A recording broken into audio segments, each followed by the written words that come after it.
지난해 한국서 개봉된 영화 중에 군함도라는 영화가 있었습니다. 혹시 보셨습니까?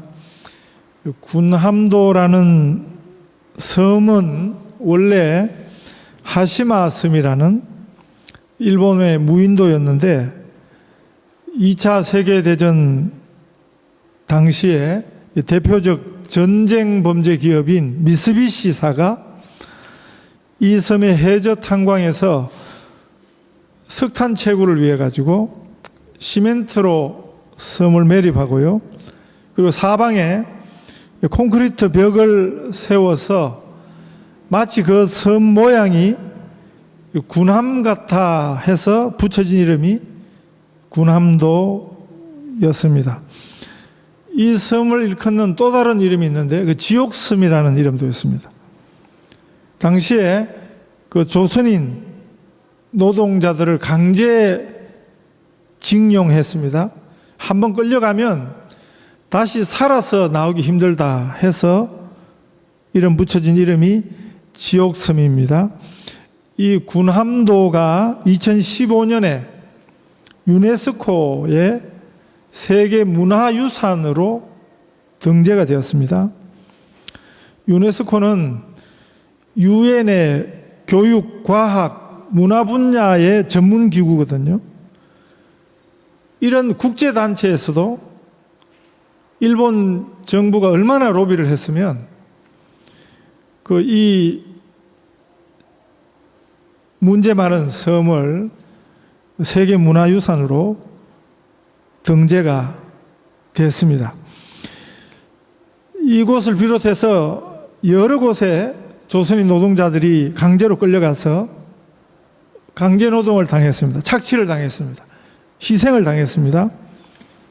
많은 분들이 그 현장에서 생명을 잃기도 했고요. 거기서 살아난 분들이 이 미쓰비시사를 상대로 공개 사과와 또 보상을 받아내려고 아직도 재판 중입니다. 한국 법원의 1심, 2심에서 이미 승소를 했는데 지난 5년 동안 대법원이 이 판결을 확정을 안 하고 지금 묶어놓은 것입니다. 73년이 지났습니다. 그때 피해자들 거의 다 돌아가셔서 이제 얼마 남지도 않았어요. 지난주 한국 TV에 보니까 90세 된 할아버지 한 분이 피해자인데 자기 죽기 전에 제발 이 일을 좀 처리해달라. 왜 지금 대부분이 이걸 미적거리고 있냐. 1, 2심에서 이미 승소가 났는데 왜 대부분이 그 판결을 안 하고 지금 유보하고 있냐. 이유가 이번에 드러났습니다. 한국 지난 정권이 그걸 원하지 않았다는 거죠. 한국 지난 정권의 입맛대로 대법원이 놀아난 것입니다. 대법원이 이러면 누구를 믿을 수 있겠습니까? KTX라는 그 한국 고속철도 회사인데 성문 문제도 있습니다. 1, 2심에서 해고를 당한 승무원들이 1, 2심에서 해고가 잘못되었다. 빨리 복직시켜라. 하고 판결을 내렸는데 대법원이 이것을 뒤집어서요. 그것도 보니까 지난 정권의 입맛대로 야합을 한 결과라 하고 드러났습니다. 그 사이 그 억울함을 호소하던 한 젊은 엄마는 자기 아이를 두고 자살을 했습니다. 한국에서만 이런 일이 있겠습니까? 유전이면 무죄, 무전유죄라는 말이 있거든요. 돈이 있으면 죄가 없고 돈이 없으면 죄가 된다. 자본주의 세상에서는 많은 돈을 들여서 아주 값비싼 변호사를 쓰면 그 많은 돈을 들인 만큼 효과를 봅니다. 그 효과적인 데가 자본주의 세상이죠. 진리의 힘보다 진짜 무엇이 옳으냐 이것보다는 돈이 더 힘 있는 세상이 이 세상입니다. 성경에 보면 불의한 재판관이 나와요. 예수님 시대에도 그랬고 구약에도, 그래도 지금도 마찬가지입니다. 불의한 재판관이 득실거리는 세상에 우리가 살고 있습니다. 불의한 재판관이라는 것은 재판관이 옳게 재판하지 않는다는 것입니다. 자기 유익을 따라 가지고 판결하는 재판관이 불의한 재판관입니다. 이 세상 법이라는 것이 그렇습니다. 철저히 이 세상 권력과 돈의 힘에 영향을 받습니다. 여기 한인 자녀들 중에도 변호사 자녀들도 많이 있습니다. 그 부모님들 하는 이야기를 제가 옆에서 들어보면 법대 졸업하고 제일 큰 관심이 어떤 로펌의 법률회사에 취직하느냐, 그게 제일 큰 관심이에요. 뭐 법대 졸업했다고 변호사 되었다고 다 끝나는 게 아니거든요. 아주 다 알아주는 그런 변호사 로펌의 법률회사에 취직하냐 못하냐, 그것이 굉장히 중요한 관심사더라고요. 그 중에서도 호주의 대형 로펌, 호주에서 첫 번째에서 다섯 번째까지 거기 들어가냐 못 들어가냐, 그걸 굉장히 중요하게 여기는데, 잘 생각해 보면 호주의 최고 로펌이라는 말은 그곳이 제일 정직하고 그곳이 제일 옳고 그거 아니에요. 그런 것하고 아무 상관이 없습니다. 오히려 그 반대일 수 있습니다. 정직하고 옳게 해서는 절대 대형 로펌이 될 수 없습니다. 그 전에 제가 여기 와서 처음 목회하던 교회 주일 예배에 한국서 대법관 출신 변호사 한 분이, 교회 장로님이신데 여기 오셨다가 주일 예배를 저희 교회에 오셨어요. 예배 마치고 저한테 인사를 하면서 명함을 하나 주시더라고요. 제가 그 명함을 보니까 한국의 최고 큰 로펌, 그때도 그렇고 지금도 그 법률 회사가 제일 큽니다. 그분이 거기 아주 큰 중요한 직책을 가지고 있더라고요. 그 뒤로 한국서 무슨 큰 사건만 터지면, 주로 재벌 기업 관련해서 무슨 사건만 터지면 항상 보니까 그 뒤에, 제가 그걸 꼭 챙기지는 않았는데 늘 들리는 소리가 항상 그 뒤에 그 로펌이 있어요. 제가 이름만 하면 여러분들 다 아십니다.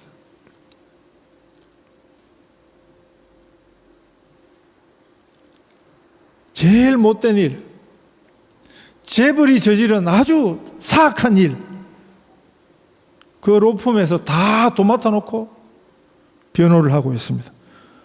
그만큼 그 로펌이 힘이 있다는 소리죠. 그러니까 재벌들이 문제가 생기면, 기업체가 문제가 생기면, 심지어는 외국계 회사도 마찬가지입니다. 그 로펌을 끼고 재판을 벌이고 있는 거죠. 아무리 못된 일이라도, 아무리 사악한 일을 했어도 돈만 있으면 그 최고 로펌의 고객이 될 수 있습니다. 이것이 이 세상입니다. 그래서 이 세상 법에서는 악법도 법입니다. 법이 진리가 아니에요. 절대 우리가 속으면 안 됩니다. 이 세상이 법으로 기준했다 그래서 그게 진리가 아닙니다. 그래서 법 없이도 산다, 법대로 산다, 이런 말은 이 세상에서는 그게 표준이 돼요. 이 세상에서는 그게 모범이 돼요. 그러나 우리 그리스도인들에게는 절대 그렇지 않습니다. 호주에서 이제 동성 결혼이 합법화되었습니다. 호주법으로 동성 간의 결혼이 허락이 되었습니다. 이런 이야기 설교 시간에도 함부로 못해요. 동성애자가 들으면 저를 호주법에 반하는 자로 고발할 수 있습니다.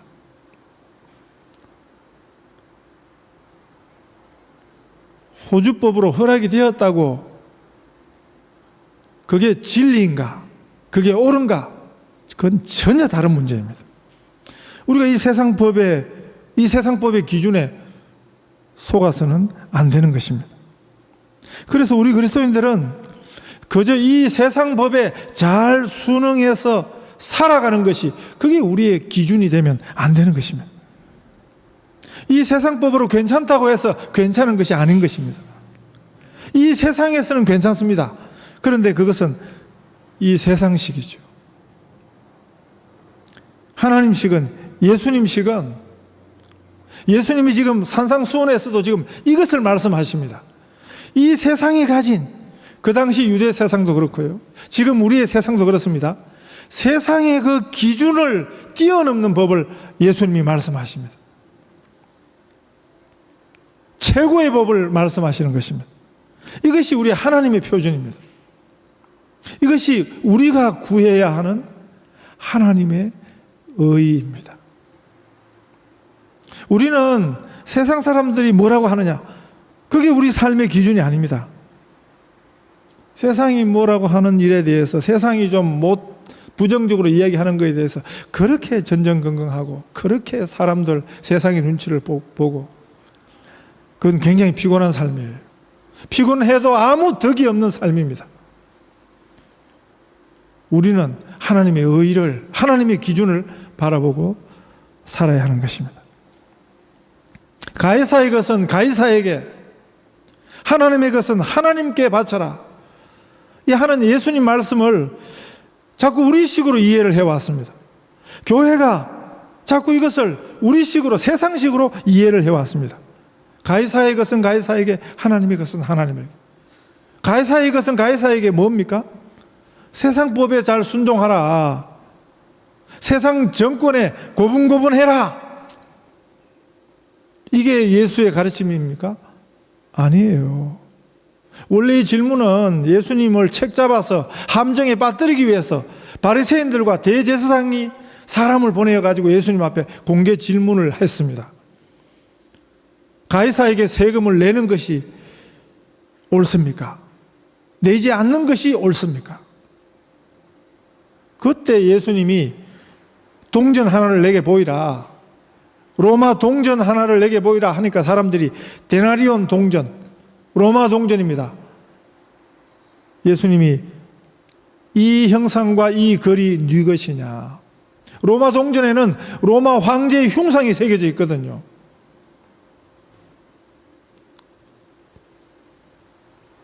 그때 그들이 가이사의 것이니이다, 이렇게 대답할 수밖에 없었습니다. 그때 예수님이 하신 말씀이 가이사의 것은 가이사에게, 하나님의 것은 하나님에게 바쳐라, 이렇게 말씀하셨습니다.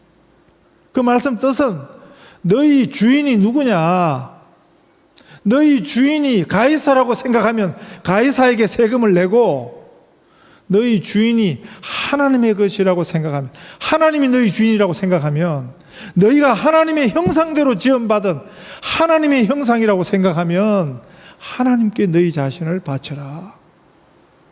예수님이 절대로 세금 잘 내, 세상 정부가 뭐라고 하는 대로 잘 살아, 그걸 가르치신 게 아니에요. 그렇게 생각하면, 세상이 너희 주인이라고 생각하면 세상 말 잘 들어. 그러나 하나님의 것이라고 너희 스스로 여기면 하나님께 너희 자신을 드려라, 이렇게 하신 말씀입니다. 하나님 자녀인 우리에게는 이 세상의 기준, 이 세상법이 우리의 기준이 아니에요. 우리는 하나님의 법, 그게 하나님의 식입니다. 우리는 하나님의 법을 가지고 하나님의 식대로, 예수님이 말씀하시는 예수식으로 살아야 하는 것입니다. 예수님은 절대로 로마에 고분고분하지 않으셨어요. 그 당시 유대 권력자들에게 절대로 고분고분하지 않으셨어요. 그러니까 초대 교회도 그랬습니다.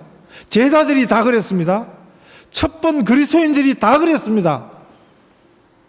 그래서 교회와 그리스도인들이 로마 정권으로부터 그렇게 어려움을 당했습니다. 엄청난 박해를 당했습니다. 그러나 그 세상은 교회를 이길 수 없었습니다. 참된 그리스도인들을 세상이 이길 수 없었습니다. 히브리서에 뭐라고 표현합니까? 세상이 감당할 수 없는 자들이라. 이렇게 인정받은 사람이 그리스도인입니다. 예수님은 우리 하나님의 식으로 이 세상을 이기는 삶을 살라고 우리에게 말씀하십니다. 이것이 오늘 본문의 요지예요. 우리 하나님 자녀의 수준은 하나님의 법을 따라 사는 것입니다. 하나님의 법으로, 하나님식으로 이 세상을 이기는 것입니다. 또 눈은 눈으로 이는 이로 갚으라 하였다는 것을 너희가 들었으나, 이 법은 소위 보복의 율법이라고 말하거든요. 원래는 신명기 19장 21절입니다. 내 눈이 긍휼히 여기지 말라. 생명에는 생명으로, 눈에는 눈으로, 이에는 이로, 손에는 손으로, 발에는 발로이니라. 이 보복이 강조된다 그래가지고 붙여진 이름이 보복의 율법이라. 그런데 이거는 보복법이 아니에요. 성경을 잘못 읽은 것입니다. 하나님께서 원래 모세에게 이 말씀을 주신 것은 반드시 보복하라 하는 것이, 그게 하나님의 강조가 아니에요. 항상 우리가 성경을 구절만 떼서 읽으면 안 돼요. 항상 그 문맥 속에서 읽어야 되거든요. 요 바로 앞에 구절을 읽어보면 하나님이 왜 이 말씀을 하셨는가. 신명기 19장 21절 바로 앞에 구절, 두 구절 제가 읽어드리겠습니다. 19절과 20절입니다. 그가 그의 형제에게 행하려고 꾀한 그대로 그에게 행하여 너희 중에서 악을 제하라. 그리하면 그 남은 자들이 듣고 두려워하여 다시는 그런 악을 너희 중에서 행하지 아니하리라. 다른 사람들에게 본보기를 삼으라는 것입니다. 이런 일을 당하면 반드시 보복하라. 그게 강조가 아니고 그런 악을 행하지 않도록 본보기로 삼아라. 이게 강조입니다. 그런데 유대인들이 이 법을 보복하는 법으로 만들었습니다. 말씀을 핑계 삼아서 보복을 정당한 것으로 여겼습니다. 그러면 함무라비 법전하고 구약 율법하고 하나도 다를 게 없습니다. 함무라비 법전 아시죠? 그동안 저희가 공부할 때만 해도 세계 최초 성문 법전이 함무라비 법전인데, 그 뒤에 그것보다 300년, 500년 앞선 법전이 수메르 법전인가? 발견이 되었어요. 함무라비 법전의 대표 구절이 뭐냐면 이에는 이, 눈에는 눈입니다. 모세 율법하고 비슷하지요? 그것만 자르면 판박이 같지요? 그런데 함무라비 법전은 보복법이에요. 그리고 차별이 심한 보복법입니다. 지위가 높은 사람하고 평민하고 개념이 달라요.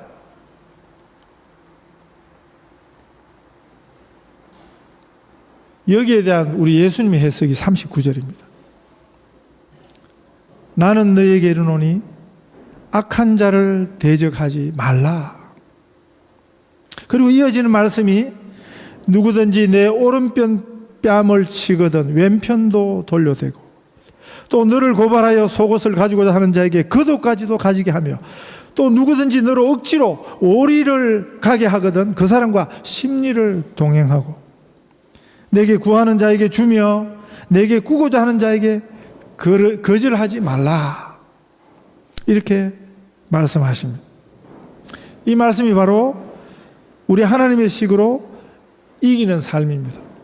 오른뺨을 치거든 왼편도 돌려대고 속옷을 가지고자 하는 자에게는 겉옷까지 내어주고 억지로 오리를 걷게 하는 자는 심리를 가고 내게 구하는 자에게 주며 내게 꾸고자 하는 자에게 거절하지 말라.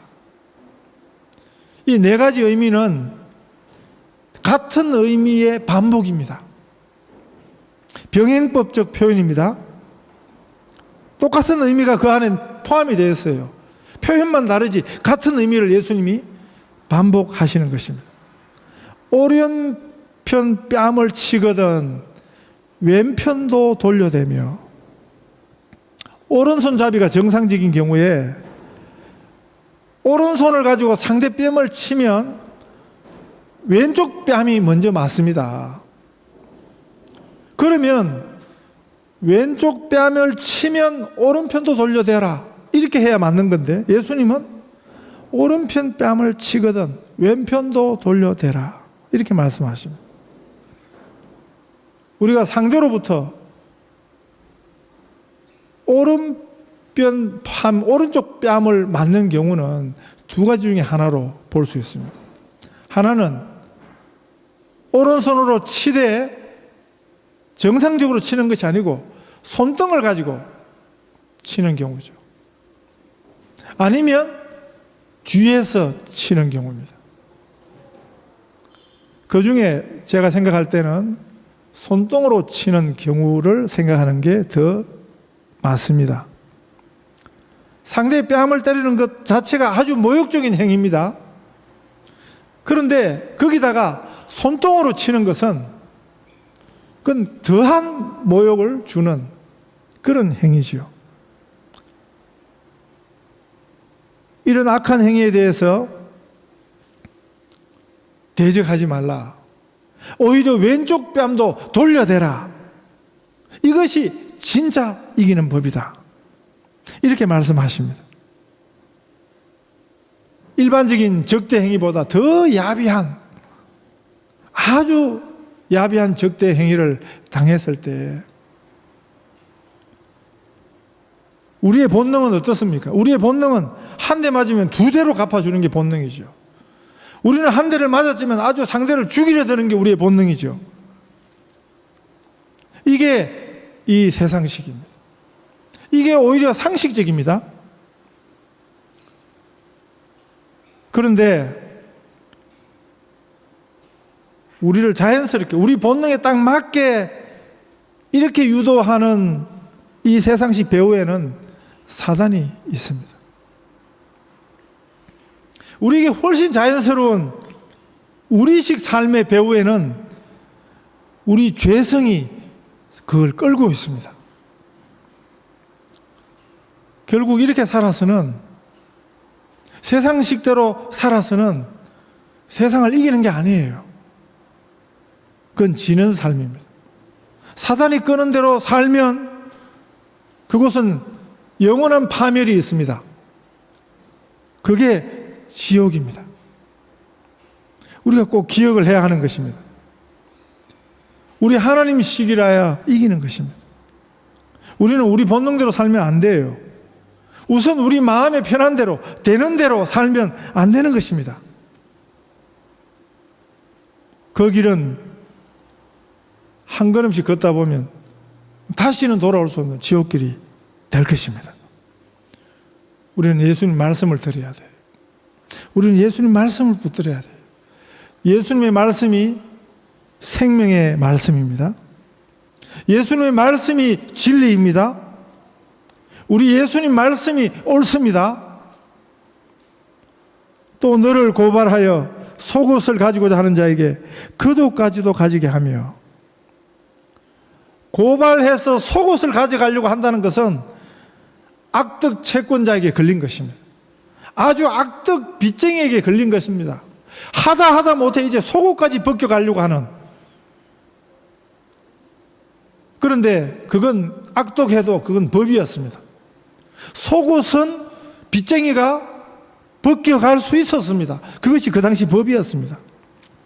악법도 법이었습니다. 법대로 빚쟁이가 와서 속옷이라도 벗겨가겠다, 이건 아주 못된 것이죠. 이건 아주 악한 빚쟁이죠. 그래도 할 수 없었습니다. 그런데 당시 유대법으로 겉옷은 가져갈 수 없었습니다. 이상하지요? 속옷은 가져가는데 왜 겉옷은 못 가져갈까? 왜냐하면 가난한 사람들에게 겉옷은, 통으로 짜여진 그 겉옷은 밤이 되면 가난한 사람들에게는 그것이 곧 이불이 되었거든요. 중동 지역의 낮은 굉장히 뜨겁습니다. 그러나 밤은 살을 애는 추위가 찾아옵니다. 뭘 덮어야 잠을 잘 수 있는 것입니다. 그러니까 법으로, 사실 구약 율법에 이게 나와요. 겉옷은 낮 동안에는 가져갈 수 있어요. 겉옷은 담보를 잡아도 낮 동안에는 담보를 잡아줘요. 그러나 해가 지면 돌려줘야 되는 것이 그게 유대 법이었습니다. 지금 예수님께서 이 상황을 가지고 말씀하시는 것입니다. 법으로도 그 빚쟁이가 겉옷은 가져갈 수가 없었습니다. 만약 겉옷을 가져가면 자신이 불법을 저지르게 되기 때문에 예수님이 이렇게 말씀하십니다. 너의 속옷을 가져가고자 하는 자에게, 너를 고발해서 속옷까지라도 뺏어가려고 하는 자에게 겉옷까지도 벗어줘라. 이 말은 뭡니까? 악독한 채권자에게 고분고분하지 말고 이렇게 그 악을 드러내라. 이렇게 그 악을 오히려 이겨라. 이렇게 말씀하시는 것입니다. 그러면 오히려 채권자가 당황하게 되는 거죠. 똑같은 의미의 말씀이 또 누구든지 너로 억지로 오리를 가게 하거든 그 사람과 심리를 동행하고. 억지로 오리를 가게 하는 것은 로마 군인들이 가능했습니다. 로마의 법이었습니다. 점령지의 민간인들을 짐을 지고 한 30kg 되는 짐을 지고 오리를 강제 동행하게 할 수 있는 것이 로마법이었습니다. 그걸 거역하면 로마에 대한 반역이 되었습니다. 예수님 십자가 지고 골고다 언덕길 오르실 때 십자가 사형틀이 너무 무거워서 예수님이 그걸 지고 오르실 수가 없습니다. 또 쓰러지고 또 쓰러지고 하니까 로마의 군병이 그 옆에 구경하던 구레네 시몬을 강제 명령했습니다. 그래서 구레네 시몬이 싫어도 그 로마의 법이니까 강제로 예수님 십자가를 대신 지고 갔던 기록이 있죠. 그것이 이 법의 근거였습니다. 그렇다고 절대로 오리 이상은 가게 할 수 없었습니다. 그것도 로마의 법이었습니다. 그래서 그 법이 남용이 되면 점령지에서 더 큰 문제가 생기니까 철저히 지키도록 한 것이 로마의 법이었습니다. 로마 군병이 그 오리법을 초과시키면 로마 군병이 도리어 엄한 형벌을 받도록, 처벌을 받도록 되어 있는 것이 그 당시 법이었습니다. 오리를 억지로 가게 하는 자에게 심리를 동행하라. 이 말씀도 똑같은 의미예요. 그냥 단순히 법이니까 순순히 끌려가지 말라는 거예요. 세상법에 고분고분 살지 말라는 거예요. 오리를 가자 그러거든 심리를 가라. 그때부터는 로마 군병이 당황하게 되는 거죠. 우리가 이 예수님 말씀을 곡해하면 안 됩니다. 그냥 세상법에 고분고분. 우리 그리스도인들 모습 속에 그런 것들이 많아요. 아닙니다. 이 세 가지 강조 문맥을 가지고 42절을 읽어야 됩니다. 네게 구하는 자에게 주며 네게 꾸고자 하는 자에게 거절하지 말라. 여기서 구하고 꾸고자 하고 이런 것들 이 앞에 지금 문맥처럼 네? 정말 무엇이 어려워서 구하고 이런 게 아니에요. 문맥을 가지고 읽으면 억지로 야비하게 구하고 꾸고자 하는 자들에게조차 거절하지 말라 하는 말씀입니다. 이 세상법의 요구에 종용히 그냥 고분고분 따라 살지 말라 말씀하십니다. 너희는 하나님의 법을 따라 살아야 한다. 우리에게 이렇게 말씀하십니다. 이 일이 가능할까요? 대단히 어렵습니다. 이런 일이 실제로 우리에게 가능해진다면 진짜 기적이 일어난 것입니다. 하나님이 함께 하시는 기적요. 그런데 하나님의 자녀에게는 이 기적이 상식이 됩니다. 하나님 자녀된 우리에게 예수님께서 이 말씀을 하십니다. 하나님식으로 이기는 삶입니다. 예수님 말씀에 순종할 때 이 일이 우리 삶에서 일어나게 될 것입니다. 이 축복이 있으시기를 바랍니다.